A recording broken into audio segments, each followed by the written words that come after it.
सी हैं? बिल्कुल ठीक है, जान लग रही है। मैंने आपको आते ही कह दिया तो मैं और ये एक जैसा जोड़ा लेके आए हुए, पहले इन्होंने पहन लिया, शुक्र है कि आज मैंने पहना कोई नहीं है। अच्छा मैं ये पूछना चाह रही थी कि नाइट टाइम स्किन रूटीन, मुझे लगता है ये भी बड़ी इंपॉर्टेंट चीज़ है, क्योंकि रात का जो कुछ भी लगाया है सब कुछ है वो बड़ी अच्छी तरीके से एब्जॉर्ब हो जाता है चेहरे पे, और हम उसके बाद कुछ कर नहीं रहते तो सो रहे होते हैं, या तो हमारा जो लगाया लगोया है वो तकिए को मुंह में पुज जाता है या फिर किसी रज़ाई की जीनत बन जाता है। तो हम इन चीज़ों का फ़ायदा उठा सकते हैं कि रात को जो कुछ भी स्किन पे हम अप्लाई करें, सब कुछ करें, वो सुबह हमारा मुंह चमका हुआ, पॉलिश, चमकदार, खूबसूरत हो सकता है। जी बिल्कुल फ़िज़ा, मेरे ख्याल में तो सबसे इम्पॉर्टेंट रूटीन जो वो नाइट रूटीन ही है, क्योंकि आप नाइट में जो रूटीन करोगे वही आपकी स्किन को एक्चुअली फ़ायदा दे रही है, क्योंकि वो 7-8 घंटे जो भी आप प्रोडक्ट्स लगा रहे हो वो फेस पे लगे रहेंगे, अच्छे से एब्जॉर्ब होंगे। अगर हम उनका सीक्वेंस ठीक रखते हैं तो अच्छे से एब्जॉर्ब भी होंगे और इफ़ेक्टिव भी बहुत होंगे। और आपको मॉर्निंग में बहुत ज़्यादा रूटीन करने की ज़रूरत ही नहीं है। जैसे अगर आपने रात को बहुत अच्छी रूटीन कर ली है तो सुबह उठते ही आपकी स्किन प्रेप्ड है, बिल्कुल आप उसको उसके ऊपर मेकअप कर सकते हो, सादा पानी से भी मुँह धो के जा सकते हो। अगर आपने नाइट टाइम रूटीन अच्छे से कर ली है तो दोबारा से मॉर्निंग में रगड़ने की ज़रूरत नहीं होती फेस को, आपका फेस बिल्कुल रेडी होता है। तो नाइट टाइम रूटीन हमेशा मैं कहती हूँ कि कब शुरू होती है, जैसे ही आप ऑफिस से वापस आते हैं या आपका दिन ख़त्म होता है, असर के वक्त से नाइट टाइम रूटीन शुरू हो जाती है। ज़रूरी नहीं कि रात 9 बजने का इंतज़ार करना है आपने। हाँ। आप जैसे ही घर वापस आए हैं आपने सबसे पहले अपना चेहरा जो है वो वॉश करना है। अब चेहरा वॉश करने के लिए आपका फेस वॉश या क्लेंजर कैसा होना चाहिए वो डेफिनेटली आपकी स्किन टाइप पे डिपेंड करता है। अगर तो आपकी बहुत ऑयली स्किन है तो आपने क्या करना है कि ऐसा क्लेंजर लेना है जिसमें सैलिसिलिक एसिड 2% होना चाहिए। अच्छा। अक्सर फेस वॉश में या क्लेंजर्स में सैलिसिलिक एसिड प्रेजेंट होता Why है। is that important and what it क्योंकि works वो for? आपकी ऑयल को कंट्रोल करता है, आपकी डीप क्लेंजिंग करता है। तो सैलिसिलिक एसिड आपकी स्किन को थोड़ा सा ड्राई आउट करता है, क्योंकि वो ऑयल की प्रोडक्शन को कम कर रहा है, थोड़ा सा डीप क्लेंजिंग कर रहा है। तो बहुत ड्राई स्किन वाले सैलिसिलिक एसिड वाले प्रोडक्ट्स इस्तेमाल नहीं कर सकते। Alright. ये सिर्फ ऑयली स्किन वालों के लिए है या एक्नी प्रोन स्किन वालों के लिए है। अच्छा, तो ये अपने फेस वॉश में देख लें, जी, अपनी जो भी प्रोडक्ट्स रात को लगा रहे हैं उसमें देख लें कि ये मौजूद हो, ये और मौजूद जिनकी हो। ड्राई स्किन है उनमें ना हो। उनमें ना हो, उनमें 2% ना हो। वैसे तो फेस वॉश में सैलिसिलिक एसिड होता है, अच्छा। बाय रूल होता है। वो कितने परसेंटेज? लेकिन उसमें परसेंटेज उन्होंने मेंशन नहीं की होती। जैसे ही आप ऑयली, उसमें क्या होता है कि आपने देखना है कि लिखा हुआ है ऊपर for oily skin, for non comedogenic या फॉर एक्नी प्रोन स्किन, तो ये सारी चीज़ें इस तरह से भी मेंशनड होती हैं। अच्छा। आपको शायद परसेंटेज उस तरह से ना मिले। कुछ बहुत अच्छे प्रोडक्ट्स हों तो उसमें परसेंटेज लिखी होती है कि सैलिसिलिक एसिड जो है वो आपका 2% तक है। अच्छा। तो या फिर बेंजाइल ऑक्साइड एक बहुत अच्छा एक्नी कंट्रोल इंग्रेडिएंट है। तो आपने ये देखना है, बेंजाइल ऑक्साइड वाले बहुत सारे अच्छे फेस वॉश आए हुए हैं, लेकिन ये मेडिकल ग्रेड फेस वॉश होते हैं। शायद आपको कमर्शियली अवेलेबल ना हो, लेकिन मेडिकल स्टोर्स पे ये अवेलेबल होते हैं। बिल्कुल बेंजाइल वाले। जी, बेंजाइल और पेरोक्साइड। ये क्या काम करती है? ये एक्नी का बहुत अच्छा ट्रीटमेंट है। तो आपके फेस वॉश में अगर बेंजाइल पेरोक्साइड मौजूद होगा तो आपकी ऑयल प्रोडक्शन कम हो जाएगी, आपके सीबम रेगुलेशन होगी और आपके एक्नी जो है वो कंट्रोल होना शुरू हो जाएगी। अच्छा। तो आपके फेस वॉश में ये चीज़ें प्रेजेंट होनी चाहिए। तो मेरी बात सुने, जो गर्मियों का वेदर है आपको पता है सारा जी। सीज़न इसी तरह धूप और गर्मी गुजरेगी, तो ये जो बच्चियाँ स्कूल जाती हैं, कॉलेज जाती हैं, जो जॉब पे जाती हैं ख़वातीन, और ख़ास भाई भी मेरे जितने घर से बाहर जाते हैं, काम पे निकलते हैं, बाइकों पे जाते हैं, तो वो रात को इस तरह का फेस वॉश इस्तेमाल कर सकते हैं? बिल्कुल, रात को ही ये इस्तेमाल करना चाहिए, क्योंकि सारे दिन की गर्दो गुबार, अगर किसी की ड्राई स्किन भी है ना, तो सारे दिन के गर्दो गुबार का एक लेयर होती है, तो उसको एक्सफोलिएट करना, ऊपर वाली डेड लेयर को या मैल कुचैल की लेयर को उतारना, ये सिर्फ सैलिसिलिक एसिड का काम है। और जब तक आपके फेस वॉश में ये प्रेजेंट नहीं होगा, आपका फेस सही इस तरह से वॉश नहीं हो सकता। अच्छा, कुछ लोगों की कंबाइंड स्किन होती है कि नाक पे तो तेल है, ठीक है, चीक्स पे थोड़ी सी होगी, हमें बता दिए जो कि फेस वॉश के अंदर होना चाहिए, जो कि एक्नी प्रोन स्किन के लिए हमें कारआमद होगा। एक ये नई चीज़ थी, उसको भी रिपीट कर दिया मैंने ख़ास तौर पे कि आप लोग जिन लोग की ऑयली स्किन है वो बेंजाइल वाले फेस वॉश जो है वो इस्तेमाल कर सकते हैं। और दूसरा और क्या करें, 3 जो स्टेप हैं, 4 जो स्टेप हैं, 7 जो स्टेप हैं, इतने स्टेप्स आ गए, उनमें से हमने क्या फॉलो करना है ड्राई स्किन और ऑयली स्किन के लिए, बता दें। जी फ़िज़ा, बिल्कुल, हमेशा ये कहती हूँ कि कीप इट सिंपल। जितना सादा रखेंगे रूटीन को और जो आपको ज़रूरत है बस वो करेंगे तो स्किन इरिटेट नहीं होगी।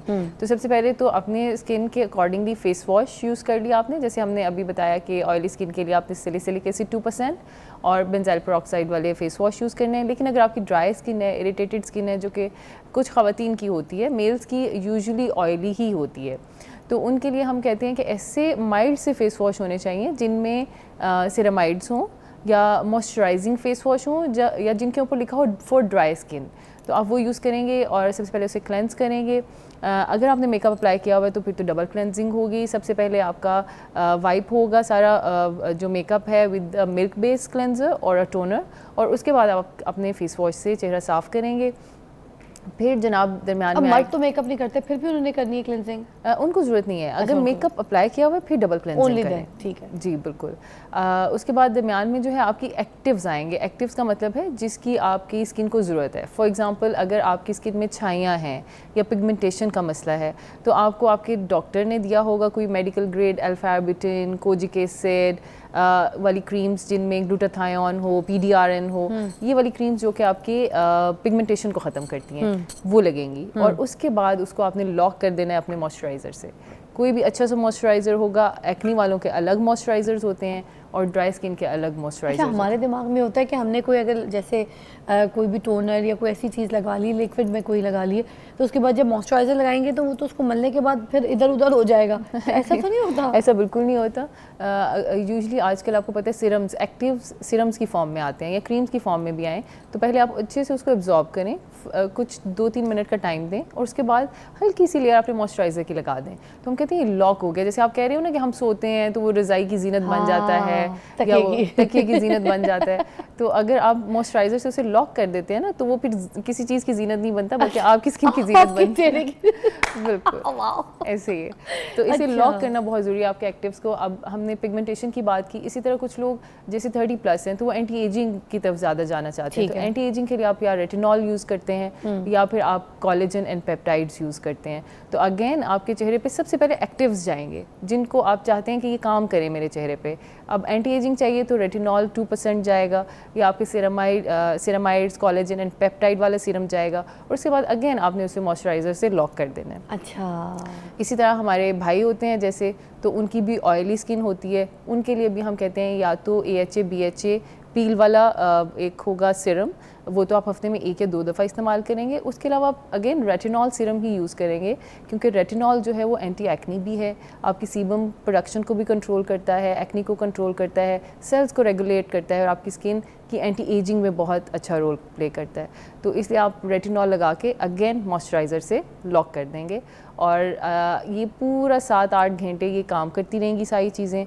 और सुबह के वक्त सिर्फ आपने क्लेंजर से चेहरा वॉश करना है और अपना SPF लगा के तो आपने निकल जाना है। और अक्सर हम ये कहते हैं कि अगर आपने रेटिनॉल ना लगाया हो और जस्ट आप अपनी कुछ लगाए मॉइस्चराइज़र्स वगैरह लगाए हुए हैं या आपने एंटी पिगमेंटेशन क्रीम्स लगाई हुई हैं, तो आप जस्ट प्लेन वाटर से चेहरा वॉश करें और देखें अगर तो ऑयल नहीं आ रहा 15-20 मिनट के बाद तो आपने जस्ट SPF यूज़ करना है। आपको कुछ फेस वॉश यूज़ करने की भी ज़रूरत नहीं है क्योंकि हमने अक्सर देखा है कि जो ड्राई स्किन होती है अगर वो सुबह मॉर्निंग में चेहरा अपने फेस वॉश से धो लेते हैं तो बहुत ज़्यादा ड्राइनेस आ जाती है। तो इसलिए अपनी स्किन को देखें कि 15-20 मिनट के बाद उठने के सादा पानी से चेहरा वॉश करें, 15-20 मिनट के बाद देखें कि कैसा फील कर रही है आपकी स्किन, आइदर ड्राई हो रही है या चेहरे पे ऑयल आना नाक के ऊपर शुरू हो गया है, तो आपकी स्किन आपको बताएगी कि आप इसके ऊपर क्या लगाना है। तो अगर तो ऑयल आ रहा है तो इसका मतलब है कि आपकी ऑयली स्किन है, आपने फेस वॉश यूज़ करना है। अगर ऑयली स्किन नहीं है, ड्राई है बहुत, तो बिल्कुल भी उसे फेस वॉश से उसकी pH ख़राब ना करें। आप सिंपल सादा पानी से चेहरा धोएं और अपना SPF लगाएं, एंटीऑक्सीडेंट सीरम लगाएं और अपने काम पे जाएं। और ये जो विटामिन C सीरम्स वगैरह होते हैं क्योंकि गर्मियाँ भी आ गई हैं, बिल्कुल, तो इसके बारे में बता दें, रात को भी क्या इसको अप्लाई किया जा सकता है? हाँ, विटामिन C क्रीम्स हो गई या फिर सीरम्स हो गए? विटामिन C को बेसिकली हम सन ब्लॉक के साथ कंबाइन करते हैं। अच्छा, सन ब्लॉक से पहले अगर day time, right? Day time बिल्कुल। विटामिन C जो है वो एंटीऑक्सीडेंट है, तो क्योंकि ड्यूरिंग द डे हमारा एनवायरनमेंट से बहुत ज़्यादा हमारी स्किन एक्सपोज रहती है, सन से एक्सपोज रहती है, तो उसमें आपने एंटीऑक्सीडेंट मॉर्निंग में लगाने हैं just before your sunblock. Sunblock से पहले आपने विटामिन C सीरम के 2 कतरे अपने पूरे फेस पे लगाने हैं, उनको ड्राई होने देना है 2-3 मिनट, और उसके बाद ऊपर अपना सन ब्लॉक अप्लाई कर लेना है। ऑलराइट, अगर ड्राई है तो मॉइस्चराइजर फिर जरूरत नहीं है, अगर हम उसमें विटामिन आप सी क्रीम, अगर आपकी ड्राई स्किन है तो आप क्रीम बेस्ड सनब्लॉक यूज़ करेंगे, वो मॉइस्चराइजर ही है। आपके अच्छा। मॉइस्चराइजिंग लोशंस होते हैं जिनके अंदर SPF होता है, ठीक है। आइदर आप वो यूज़ करेंगे, that's enough. That's enough. Okay, it's not like moisturiser and then the नहीं, सनब्लॉक। बिल्कुल भी इतनी लेयरिंग की ज़रूरत ही नहीं है। आप ठीक है। अपना सनब्लॉक ही वो लें जो मॉइस्चराइजर भी है साथ ठीक है। में। तो उससे पहले आप बस एंटीऑक्सीडेंट सीरम यूज़ करेंगे, इसके अलावा कुछ ज़रूरत नहीं है। वाह, अच्छा ये जो टूल्स आ गए बहुत सारे फेस के मसाज के, रात को कहते हैं कि उसको टूल्स के थ्रू जो है ना मसाज करें चेहरे पे, upwards downwards, you know stuff all that, अपनी आईब्रो को लिफ्ट करने के लिए कुछ स्टोन्स हैं, कुछ रॉड्स हैं, कुछ वाइब्रेटर वाले ऐसे यू नो टूल्स निकल आए। तो is that really worth it to use before और like when we apply the serum and all, तो Yes, हम you उसको can use इस्तेमाल it. करके ऑब्जॉर्व करवा सकते हैं मसाज एंड ऑल? बिल्कुल। अच्छा, एब्जॉर्प्शन के लिए तो नहीं फिजा, मैं कहूँगी कि वो लिम्फेटिक ड्रेनेज करते हैं। तो लिम्फेटिक ड्रेनेज मुझे ऐसे लगता है कि रात को भी, लेकिन मॉर्निंग, अर्ली मॉर्निंग में बहुत ज़्यादा इफेक्टिव होती है। जब अच्छा। आप सुबह सो के उठते हैं तो आप ज़्यादा पफी होते हैं। हाँ। तो वो टूल्स जैसे गौशा आया हुआ है, तो गौशा स्टोन जो है वो बेसिकली आपको लिम्फेटिक ड्रेनेज कर रहा है। अच्छा। आप जहाँ भी उसको लगाएंगे वहाँ से वो फ्लूइड्स को निकालेगा और ड्रेन करा देगा। हाँ। तो हमें मॉर्निंग में ज़्यादा ज़रूरत होती है अपने पफीनेस को कम करने के लिए।